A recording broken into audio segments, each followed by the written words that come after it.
Muy buenas tardes, señoras y señores. Bienvenidos al atardecer de este viernes, día 20 de junio de 2025.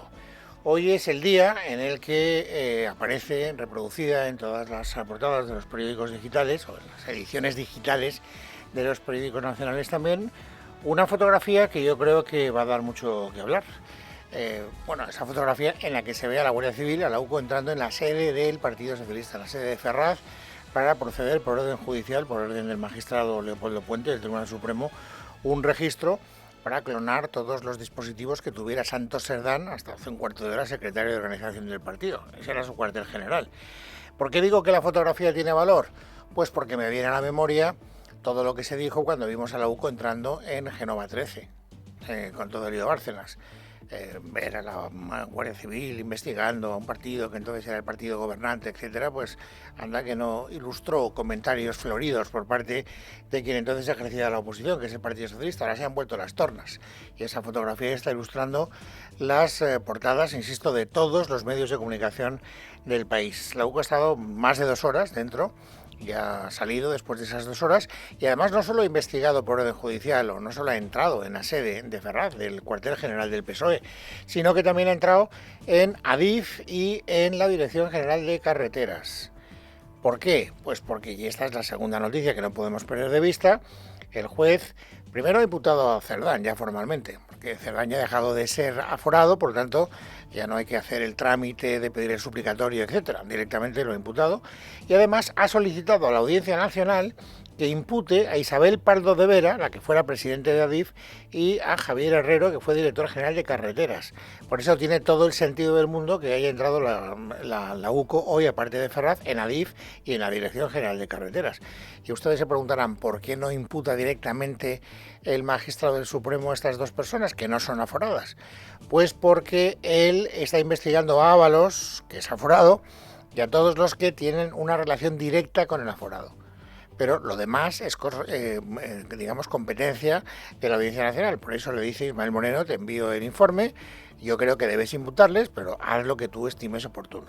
Yo creo que, naturalmente, esto lo que hace es, preconstituir la noticia de que van a terminar siendo imputados la misma semana que viene. Bueno, y luego hay un par de acontecimientos informativos más, para no perdernos después en la selva esta de las declaraciones de cada día, pero no voy a tener muchos detalles de una de ellas. Es que hoy se ha reunido por sorpresa, y lo han significado todos los medios de comunicación, Sánchez en el Palacio de la Moncloa, vacía su agenda. Está el hombre tratando de resolver la crisis. Se ha reunido con Salvador Illa, que es el presidente de la Generalitat y el primer secretario del Partido Socialista de Cataluña. Y todos los periódicos, a primera hora, cuando han tenido noticia de esa reunión, que no estaba prevista, han hablado gabinete de crisis. Sánchez analiza la situación creada con Illa. ¿Por qué? No lo sé. Y además es que no hay ninguna referencia, no ha habido ninguna nota, no se sabe de qué han hablado, no se sabe por qué Sánchez ha decidido citar a ella, o tal vez porque ella ha pedido audiencia con el presidente del gobierno, porque no sabemos de quién ha partido la iniciativa. Y luego, para que estos titulares no queden incompletos, también quiero que sepan, ahora lo vamos a conocer con detalle, que el Partido Popular ha pedido que en la comisión de investigación que se está siguiendo en el Senado por la trama de las mascarillas comparezca el día 8, es decir, el día antes de la comparecencia de Sánchez en el Congreso de los Diputados, Francina Armengol, que es la presidenta del Congreso de los Diputados y que en el momento de la pandemia era, como saben, la presidenta de la Comunidad Autónoma de Baleares. ¿Por qué? Pues porque en su primera comparecencia en el Senado, Armengol dijo que jamás se había reunido, que no conocía a Víctor de Aldama. Y luego ha tenido que reconocer que sí, que le conocía y que tuvo una reunión. Por lo tanto, el Partido Popular, luego lo dirán, está que fuma en pipa, diciendo nos mintió, y naturalmente esto tiene que tener consecuencias. Primera providencia, vuelve usted a la comisión de investigación el día 8. Pero bueno, vamos con lo gordo, vamos a entrar en detalles. Les decía que la fotografía de la UCO entrando en Ferraz está en este momento privilegiándose en todos los medios de comunicación porque es una noticia que tiene mucho calado. Miguel Ángel Pérez. Buenas tardes. En un auto de 46 páginas al que ha tenido acceso a Libertad Digital, el magistrado del Tribunal Supremo, Leopoldo Puente, ha requerido al Partido Socialista para que facilite a los agentes de la Unidad Central Operativa de la Guardia Civil la entrada en su sede de la calle Ferraz para proceder al acceso y grabado de los contenidos que pudieran hallarse en la cuenta de correo electrónico corporativa de la que Santos Cerdán disponía en este partido político. Del mismo modo, el instructor requiere también al ministro de Transportes, Óscar Puente para que facilite a los agentes de la UCO que ya se encuentran en estas instalaciones el acceso y clonado de los contenidos que pudieran hallarse en la cuenta de correo electrónico corporativa de uso personal exclusivo del exministro José Luis Ábalos. En el mismo auto, el instructor autoriza a la UCO a investigar cuentas y productos bancarios de Santos Cerdán en los que figura como titular, autorizado o representante, con exclusión de las vinculadas al PSOE y a la Fundación Pablo Iglesias, así como sus bienes inmuebles o vehículos. También se requiere información tributaria del propio Santos Cerdán para conocer su situación financiera y la evolución de la misma. La investigación de las cuentas bancarias, tal como solicitó la UCO en su informe del 5 de junio, se extiende también a cuentas y productos de 5 empresarios que además han sido citados como investigados el próximo mes de julio y de sus empresas. En total, el número de cuentas bancarias que se van a investigar en esta causa son cerca de 500. Y como les decía al principio, en ese mismo auto también le sugiere la Audiencia Nacional que impute a Pardo de Vera, expresidente de Adif, y a Javier Herreros, director general de Carreteras. Lo que dice en concreto en ese auto, el Leopoldo Puente, es lo siguiente, lo voy a entrecomillar. Existen indicios consistentes de que ambos hubieran podido prestar asistencia a la trama para conseguir los contratos millonarios que están bajo sospecha. Ya les he explicado que no los imputa directamente porque considera que eso es competencia de la Audiencia Nacional. Pero bueno, se ha producido el registro en Ferraz y al mismo tiempo en Adif y al mismo tiempo en la Dirección General de Carreteras. Y esta triple actividad hoy de la UCO, por mandato judicial, al jefe de la oposición, al señor Núñez Feijóo, le ha sugerido en voz alta esta consideración. Queda acreditado y cada vez se va acreditando más que esto no es una cápsula que afecta exclusivamente al Partido Socialista. El hecho de que la UCO esté de forma simultánea en la Dirección General de Carreteras del Ministerio de Transportes, en Adif del Ministerio de Transportes y en la sede de Ferraz, acredita que el gobierno y el partido y el gobierno tienen la causa de corrupción más grave que hemos conocido hasta este momento en la democracia española. Y aprovecha para hacer una consideración más y para poner en el blanco de la diana, en el ojo, digamos, de su crítica, a Óscar Puente, que es el actual ministro de Transportes. ¿Por qué? Escuchen el razonamiento. Y hay una trama corrupta entre las secretarías de organización del Partido Socialista y el Ministerio de Transportes. Y donde hay un ministro de Transportes que nos ha engañado con una auditoría que dijo que quedaba todo claro y que todo lo que se había encontrado estaba bien hecho, y ahora la UCO y por lo tanto los jueces quieren saber también sobre la gestión del actual ministro de Transportes. Bueno, esa última consideración a mí me parece que está un poco sacada de contexto, es una opinión personal. Es verdad la primera parte, en mi opinión. Es decir, Puente organizó una auditoría y es evidente que esa auditoría no detectó ninguna de las corruptelas que han aparecido en el informe de la UCO y que han justificado hoy el hecho de que la Guardia Civil entre en la Dirección General de Carreteras. Pero de ahí no se deduce, me parece a mí, señor Feijóo, que Leopoldo Puente estará investigando la gestión de Leopoldo Puente, el juez, está investigando a Óscar Puente, el ministro. Coinciden en el apellido, pero desde luego no en su actividad profesional. Pero bueno, en todo caso, la oposición, pues, en fin, siempre actúa de una manera un poco hiperbólica. Lo cierto es que, independientemente de todo, el que está ahora mismo en el ojo de la tormenta, ya lo estaban Ábalos y Koldo, es Cerdán. Y Cerdán hoy ha hablado, para decir poca cosa, pero ha hablado.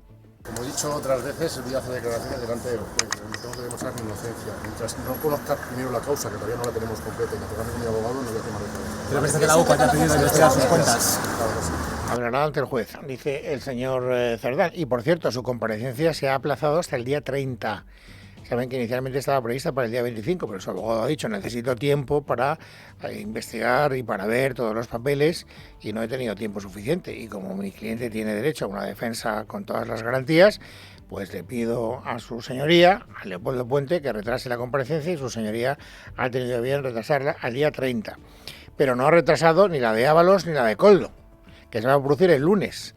Lunes a las 10 de la mañana, José Luis Ábalos tiene que comparecer. ¿Y cuál va a ser su actitud? Esta es la gran pregunta. Ya saben ustedes que ayer se produjo una entrevista, no hay registro sonoro, pero habló sin micrófonos delante con la cadena SER. Y la cadena SER se hizo eco de la conversación que había mantenido con el propio José Luis Ábalos. Y a mí me parece que esa conversación ha tenido menos trascendencia de la que debería tener, porque Ábalos cambia su discurso. Si yo lo entiendo bien, de una manera bastante radical, y ahora efectivamente reconoce que una trama existía. Otra cosa es que él trate de defenderse echándole toda la mierda, con perdón, al señor Cerdán y a Koldo García. Nerea Alonso. El exministro de Transportes afirmó en una conversación en la SER que Cerdán y Koldo venían con una dinámica previa corrupta desde Navarra y que le engañaron y presionaron para influir en adjudicaciones. Ábalos mostró su enfado con Pedro Sánchez, recordó su declaración de este lunes ante el Supremo y no descartó ningún escenario judicial.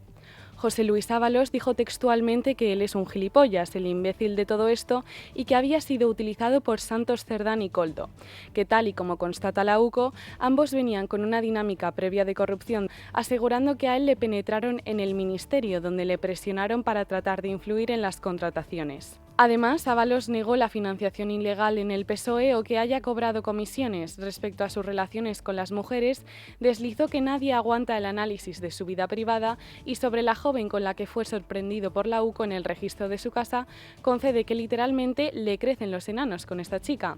Por último, Ábalos explicó que en el pendrive que la mujer trató de esconder guardaba su estrategia de defensa y conversaciones con Sánchez, ministros y directores de medios de comunicación desde 2021. Bueno, mantendrá esta tesis de que había efectivamente una trama y que él fue arrastrado por esa trama preexistente que estaban capitaneando ahora mismo el señor Cerdán y Koldo García en su declaración del lunes. No tengo ni la más remota idea, pero me parece que tiene mucho interés lo que ayer avanzó, porque sugiere por dónde puede ir la deposición judicial del lunes a las 10 de la mañana.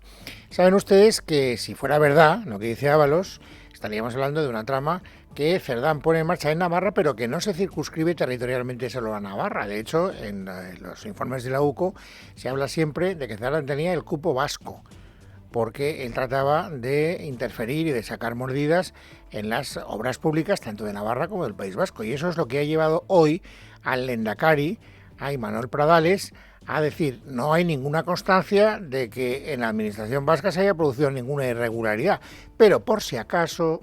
Ante los gravísimos acontecimientos que estamos conociendo, y aunque a día de hoy no tengamos el más mínimo indicio, información o sospecha, por razones de prudencia, transparencia y responsabilidad, el Gobierno vasco está realizando ya un análisis exhaustivo de la contratación pública realizada en los últimos 10 años. Bien, y mientras tanto, ¿en qué tesis está el Gobierno? En la misma que desde que se conoció la trama. Hasta que ha llegado el agua, no hay financiación irregular, el nombre de Pedro Sánchez no va a salir a relucir en ninguna irregularidad que pueda ser, digamos, catalogada de actividad corrupta, ni nada parecido. Y por lo tanto, vamos a seguir adelante. No se van a adelantar las elecciones y vamos a colaborar con la justicia para que se sepa toda la verdad, que es lo que nos interesa. Este es el discurso que vienen haciendo un día sí y otro también. Hoy le ha tocado el turno, una vez más, a María Jesús Montero.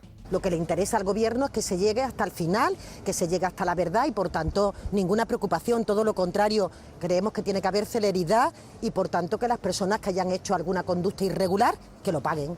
Bien, esto es lo que dice y, naturalmente, añade, lo dicen todos los días, cada vez que Sánchez sale, es también para insistir en esa idea: vamos a aguantar hasta el final de la legislatura, no habrá elecciones hasta 2027. Pero hoy hay una información muy interesante que firma Luca Constantini, que, como saben ustedes, es colaborador de este programa, es contertulio de este programa.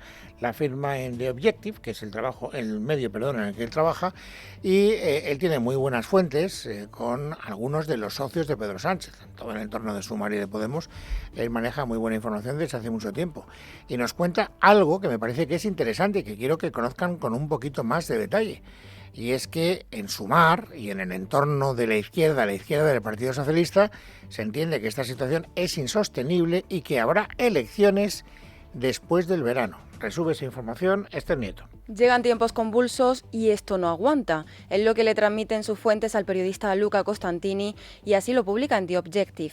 Entre los socios del gobierno se ha instalado la sensación de que pronto se celebrarán elecciones generales y vaticinan que serán después del verano.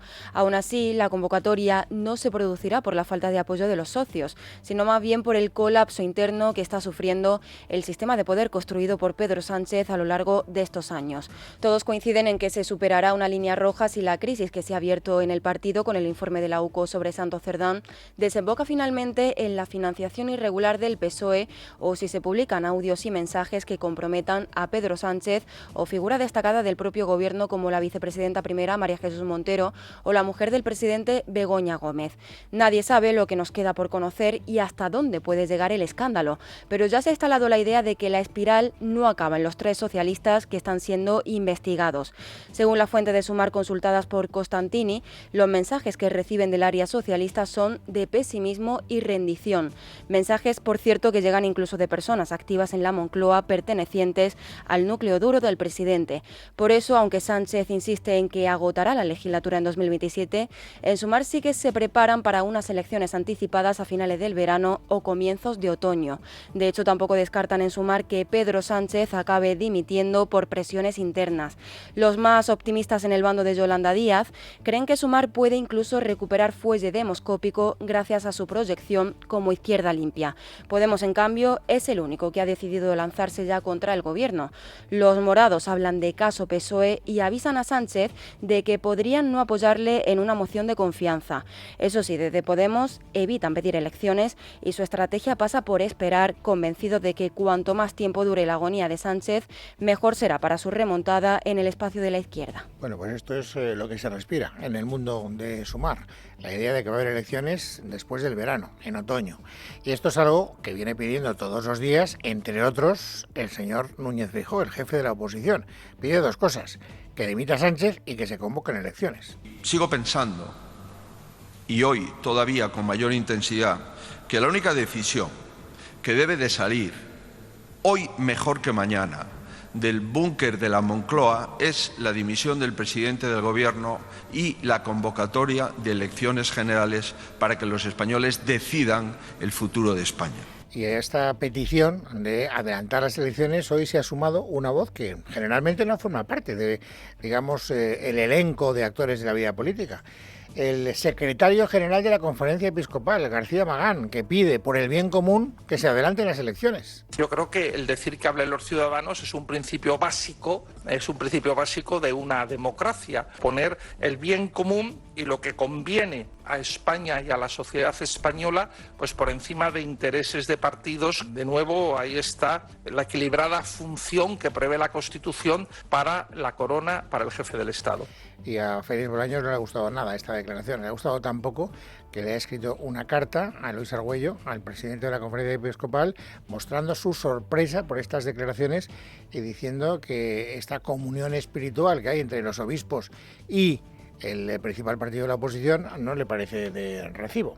Bueno, y luego hay otra noticia que no quiero que se nos pase el tiempo sin que la podamos conocer con detalle, les lo contaba al principio, que también requiere su letra pequeña, su detalle, su desarrollo.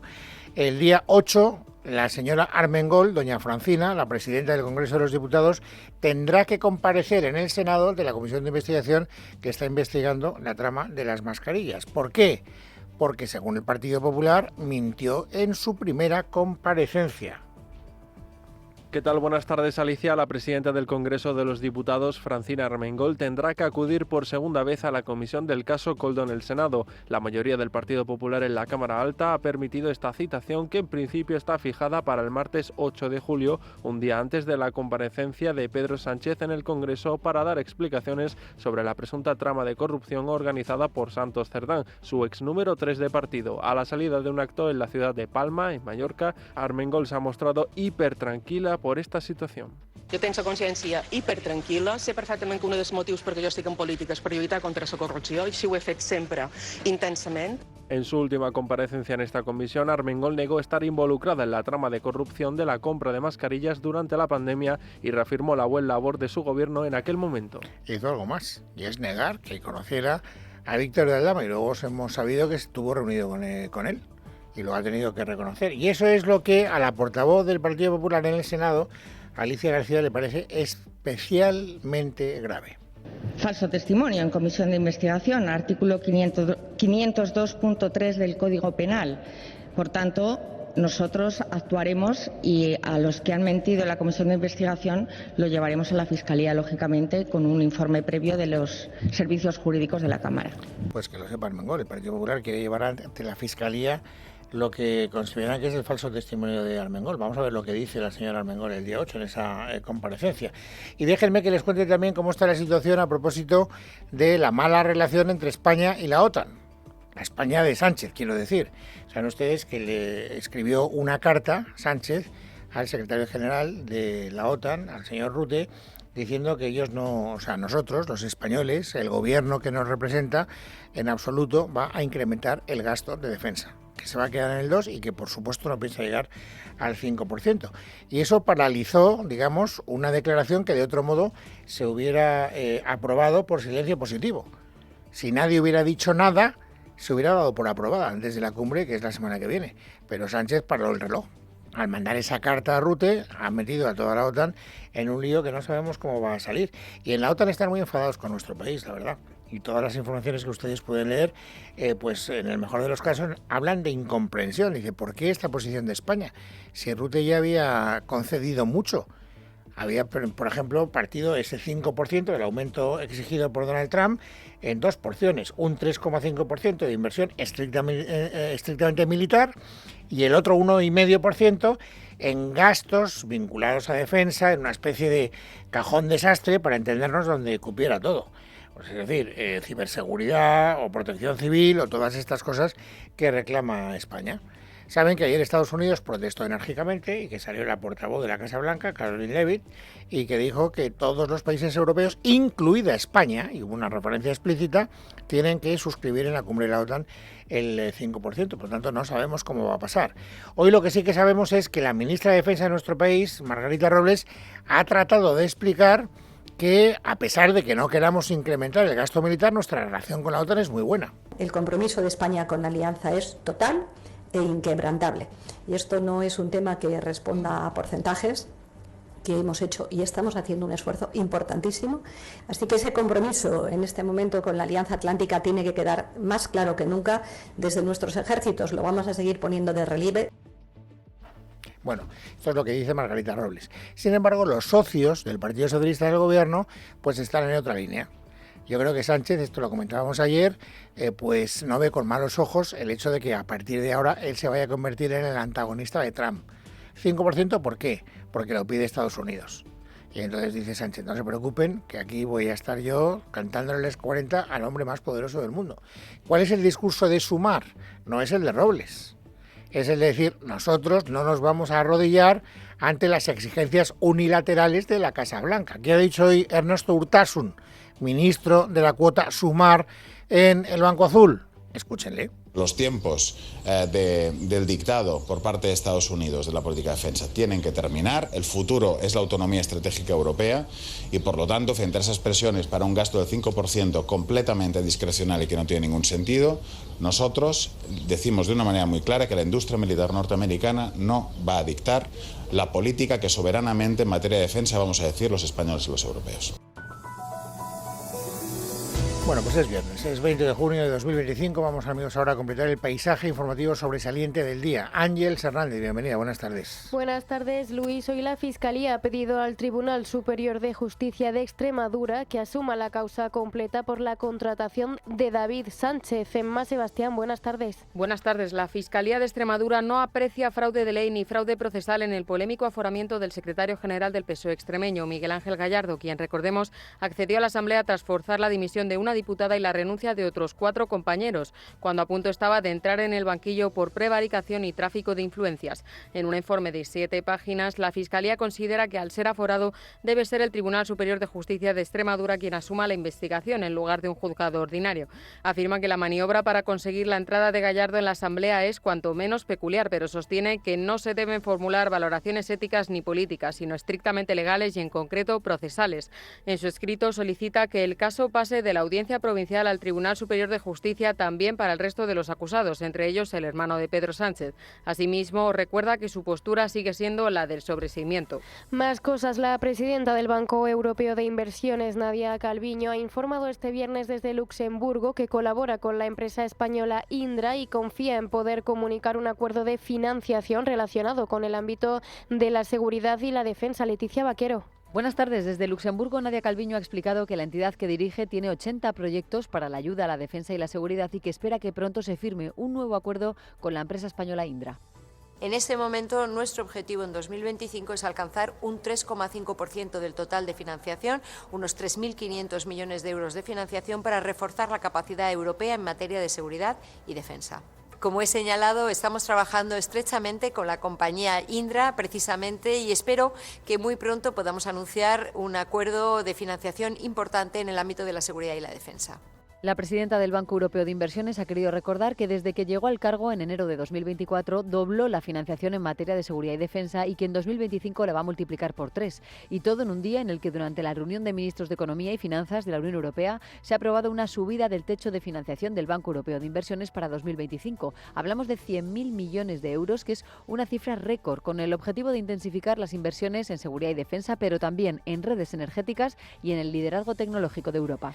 Por otra parte, el comité encargado de indagar en el Parlamento asturiano sobre el accidente ocurrido el pasado 31 de marzo que provocó la muerte de 5 mineros en la mina de Cerredo ha decidido convocar a declarar ante este órgano a la ministra de Transición Ecológica, Sara Agesen, así como a 3 exconsejeros de Industria. Y ojo, porque la consejera de Sanidad de la Comunidad de Madrid, Fátima Matute, ha advertido del grave déficit de profesionales que afectan al Sistema Nacional de Salud y augura un verano en el que va a reventar en muchas comunidades por falta de médicos. Hay una inacción absoluta en cuanto a poner planes específicos de recursos humanos, un pacto de Estado tendríamos que tener, no solo para que se formen más médicos en las facultades, sino también para crear más plazas de especialista en formación en los hospitales, porque no podemos ejercer si no tenemos una especialidad.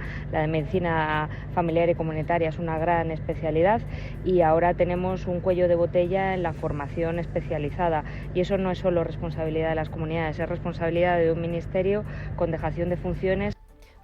Fuera de nuestras fronteras, una semana después de los primeros ataques contra las capacidades militares y el programa nuclear iraní, Israel ha vuelto a bombardear decenas de objetivos esta madrugada en Teherán, entre ellos un centro de investigación nuclear. Verónica Jorro. De hecho, el ministro de Defensa israelí, Israel Katz, ha ordenado este viernes a las Fuerzas Armadas intensificar los ataques sobre Irán para, entre otros, debilitar al régimen del ayatolá Ali Khamenei, que rige sobre la República Islámica.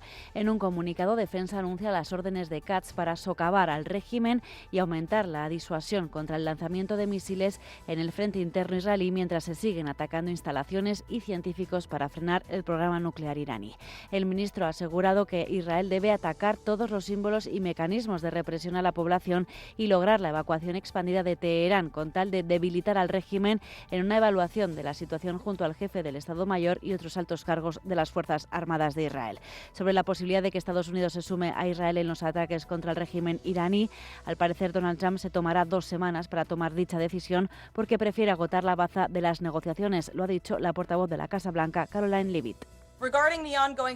Con respecto a la situación actual con Irán, sé que ha habido muchas especulaciones entre todos ustedes en los medios con respecto a la toma de decisiones del presidente y si Estados Unidos estará involucrado directamente o no. A la luz de esta noticia tengo un mensaje directamente del presidente y cito: basado en el hecho de que existe una posibilidad sustancial de negociaciones que pueden o no tener lugar con Irán en el futuro cercano, tomaré mi decisión sobre si ir o no en las próximas 2 semanas. Esta es una cita directa del presidente para todos ustedes hoy. Sin embargo, el régimen de Teherán ha subrayado que no mantendrá negociaciones con nadie mientras Israel persista en su ofensiva. Su ministro de Exteriores dice que Estados Unidos ha enviado en repetidas ocasiones mensajes serios sobre negociaciones, pero asegura que no tienen nada que decir a los estadounidenses al ser socios de estos crímenes, en referencia a Israel. Además, unos 200 españoles que se encontraban en Israel y han querido abandonar el país por la escalada de tensión con Irán están cruzando la frontera con Jordania en un operativo organizado organizado por el Ministerio de Asuntos Exteriores, después de que el jueves alrededor de 40 españoles que estaban en Irán fueran también evacuados del país. En casa de Herrero, con Luis Herrero. Es Radio.